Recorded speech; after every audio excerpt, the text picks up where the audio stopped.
السلام عليكم ورحمة الله وبركاته. اللهم علمنا ما ينفعنا وانفعنا بما علمتنا. الدرس الثاني الوحدة الثانية في أولى إعدادي، ضرب حد في حد وضرب حد في مقدار جبري. الدرس ده من أسهل الدروس اللي لازم تكون عارفها في أولى إعدادي، وغير إنه درس سهل فهو مهم جدا لأن هو أساس مهم جدا لباقي السنين بعد كده. قبل ما نتكلم في القاعدتين بتوع الدرس لازم تبقى عارف الأول يعني ايه حد جبري. انت خدتها في 6 ابتدائي بس تعالى افكرك بيها. لما اجي اقولك مثلا سالب 5 اكس واي، اللي هنا في الاشارة دي الاشارة السالبة، 5 ده المعامل، 5 دي كده اسمها معامل اللي هو الرقم، وعندك هنا الاكس والواي، الاكس اسمها متغير والواي هي التانية اسمها متغير، كلهم مع بعض اسمهم حد جبري، كلهم مع بعض اسمهم حد جبري. طيب دي أول معلومة لازم تبقى عارفها. أول حاجة بقى في الدرس ضرب الحدود الجبرية. أول حاجة إحنا نضرب المعاملات في بعضها، يعني نضرب الأرقام في بعضها وتطبق قاعدة الإشارات في الضرب. اللي هي إيه كانت قاعدة الإشارات دي؟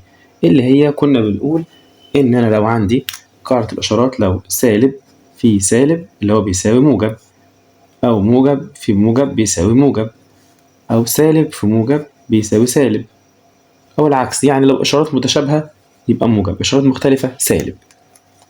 طيب بعد ما بضرب المعاملات في بعضها وبطبق قاعدة الإشارات، بضرب المتغيرات في بعضها، وهنا بشوف المتغيرات المتشابهة وبجمع الأسس بتاعتها.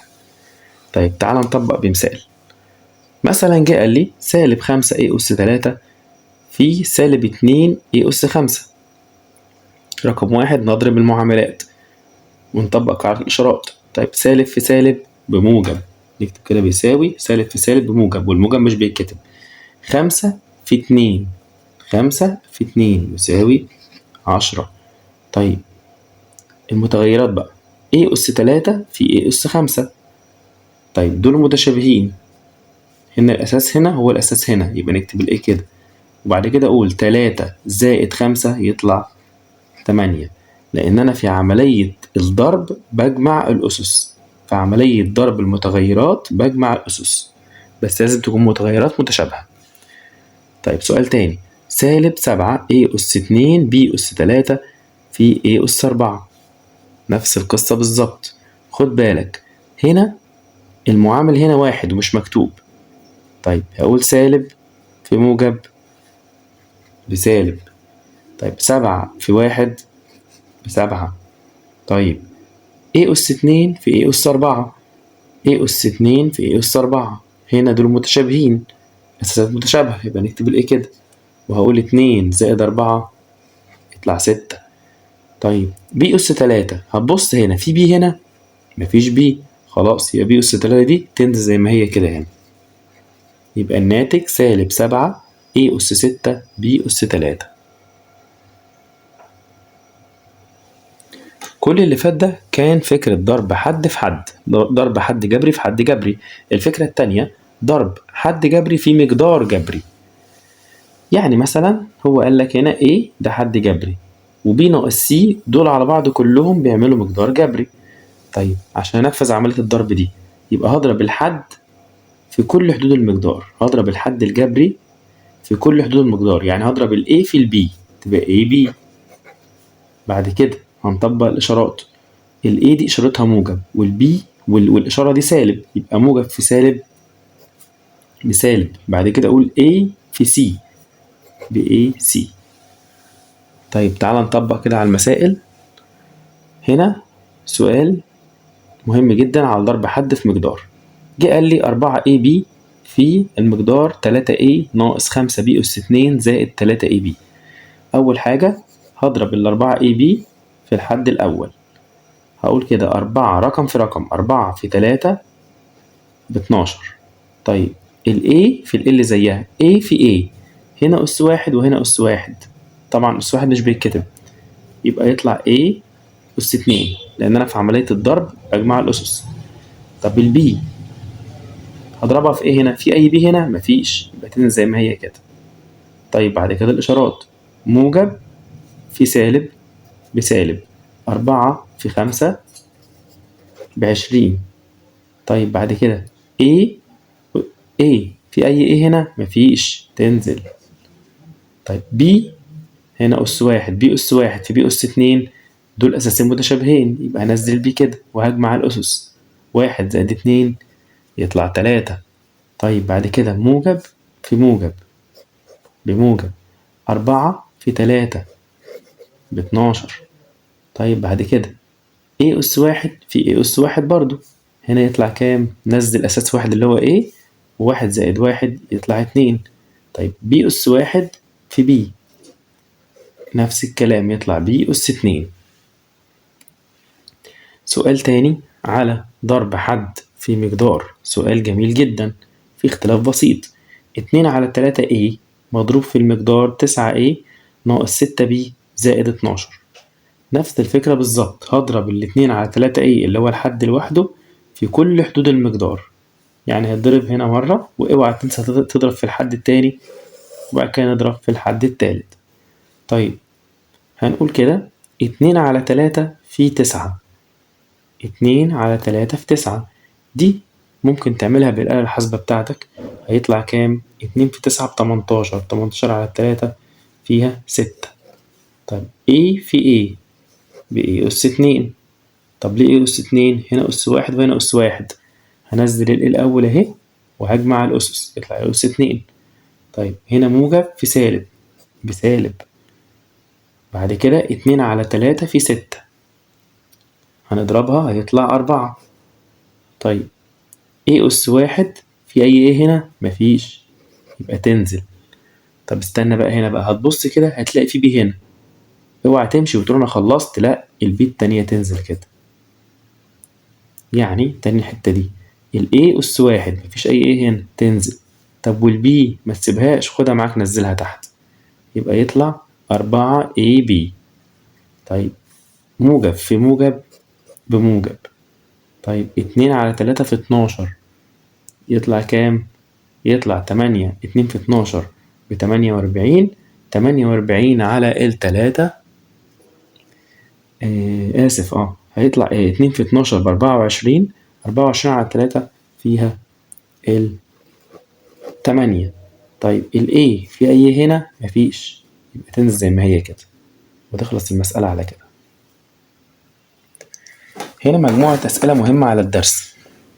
مثلا اختصر لأبسط صورة ثم اوجد القيمة العددية للمقدار عند A تساوي 2.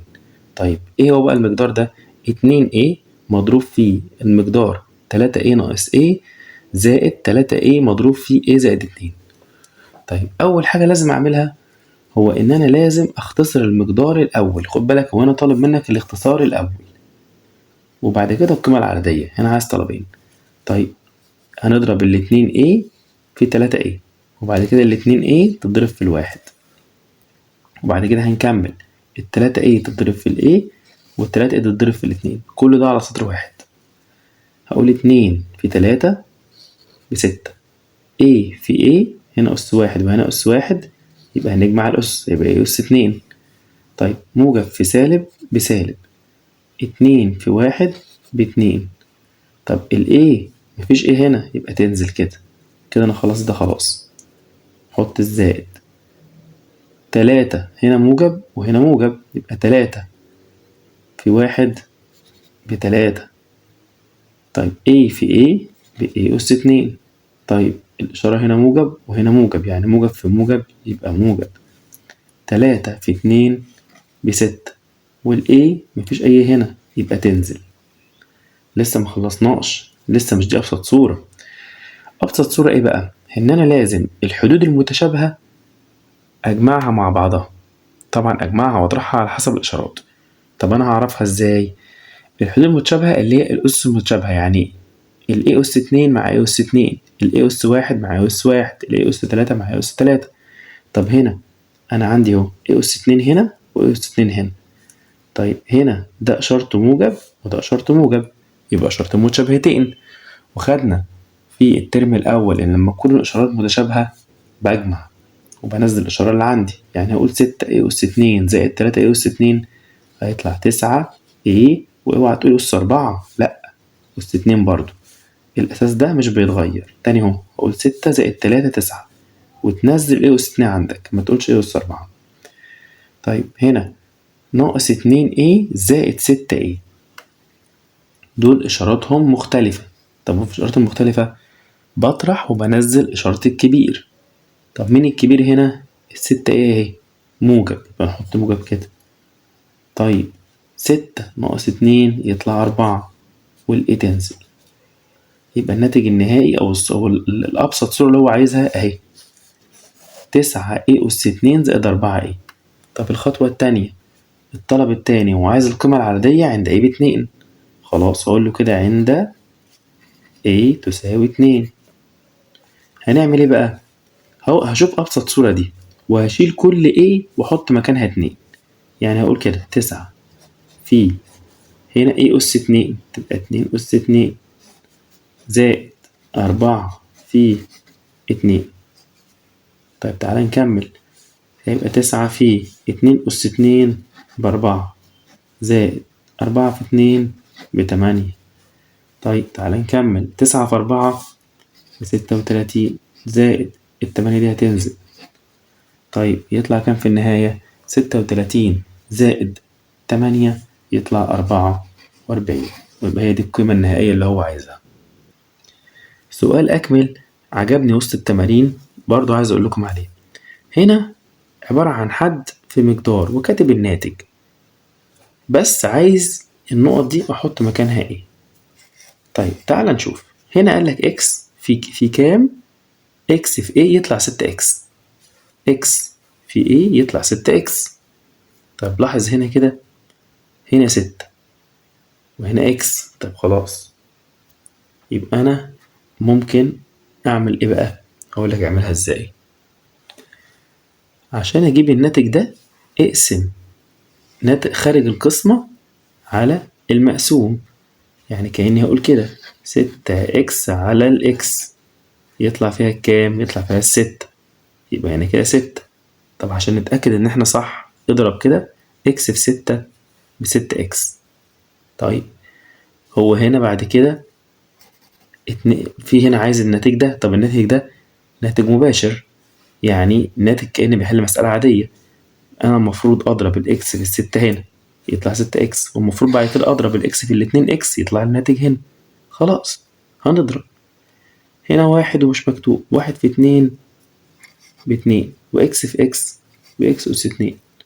يبقى كأن النقط هنا 6 وهنا 2 إكس أس 2. سؤال هنا عايز اوجد مجموعة حل المعادلة في زد، وبيقول لي 7 إكس في إكس أس 2 زائد 2 يساوي 2 إكس أس 3 زائد 7 إكس ناقص 2. طيب دي معادلة كده شكلها مش حلو، لازم تتظبط الأول.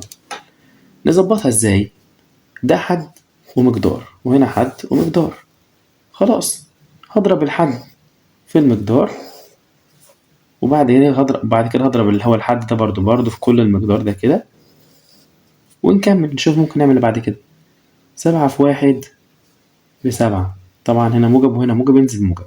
إكس أس 2 إكس أس 1 في إكس أس 2 هيبقى إكس أس 3 وأس 3 عشان هنا 1 و2 بنجمعهم في عملية ضرب المتغيرات، بجمع الأسس. زائد 7 هنا موجب في موجب بموجب، 7 في 2 ب14. طب الإكس هضربها هنا. طب في حاجة هنا؟ مفيش، تنزل إكس زي ما هي. يساوي، نكمل، موجب في موجب بموجب والموجب ما بيتكتبش، 2 وهنا 1 مش مكتوب يطلع 2. طيب اوعى تمشي، نزل الإكس أس 3 معاك كده، يبقى الناتج 2 إكس أس 3. طب بعد كده موجب في موجب بموجب، 2 في 7 ب14. طيب وبعد كده الإكس مفيش إكس هنا، خلاص يبقى الإكس دي تنزل زي ما هي كده. طب موجب في سالب بسالب، 2 في 20 ب40. طيب الخطوة اللي بعد كده، الخطوة دي مهمة جدا، الخطوة الجاية دي. هنا بقى هعمل ايه؟ هجمع المتشابهات مع بعضها. يعني 7 أس 3 مثلا هخليها مكانها كده. خد بالك انا هنا عندي طرفين، ده طرف وده طرف. طيب 7 إكس خليها مكانها، هجيب لها الحد اللي من نفس الدرجة، اللي زي اللي هو نفس الأس يعني. طيب مين هنا؟ أهو 2 إكس أس 3، خلاص يبقى يروح الناحية التانية هنا بإشارة مخالفة، هو هنا موجب يروح هناك يبقى سالب. وفي نفس الوقت ال 12 إكس دي هنقلها الناحية التانية عشان تروح تبقى مع ال 14. طب هي هنا موجب تروح هناك تبقى سالب. طب تعالى نكتب اهي 7 إكس أس 3 ثبتها. طيب ثبتها في الطرف ده، هيجي لها مين من هنا؟ ال 2 إكس أس 3 هي موجب تتكتب هنا كده تبقى سالب. طيب بيساوي، طب احنا عملنا كده اهو، نيجي بقى هنا ال 12 إكس دي هتطلع، هي هنا موجب تروح هناك تبقى سالب، يعني كأنها هتبقى كده سالب 12 إكس زائد 14 إكس ناقص 40. الخطوة دي اللي مش فاهمها، أنا ثبت ال7 إكس أس 3 أهي، وجبت لها اللي شبهها من هنا اللي هو نفس الدرجة. مين نفس الدرجة؟ أهو نفس الأس. طب أنا دخلت حد هنا كده وغيرت إشارته، يبقى لازم حد تاني يطلع مكانه. مين اللي هيطلع؟ ال 12 إكس هتروح هنا مع اللي زيها. طب نكمل، 7 إكس أس 3 ناقص 2 إكس أس 3 هيطلع 4 إكس أس 3 بيساوي، هنا سالب 12 زائد 14 إشارتين مختلفتين، ولما يكون إشارتين مختلفتين بنطرح وبننزل إشارة الكبير. طب الكبير هنا 14 يبقى إشارته موجب، والموجب مش بيتكتب. 14 نطرح بقى 14 ناقص 12 يطلع 2 إكس ناقص 40. إلى هنا للأسف أنا اكتشفت غلط بوظ لي المسألة وبوظ الحل معايا. أنا مش همسح الحل ده، أنا هسيبه وهسيبه لكم. عايزكم انتوا تكتشفوا لي ايه الغلط وتقولوا لي غلطت في ايه بالظبط.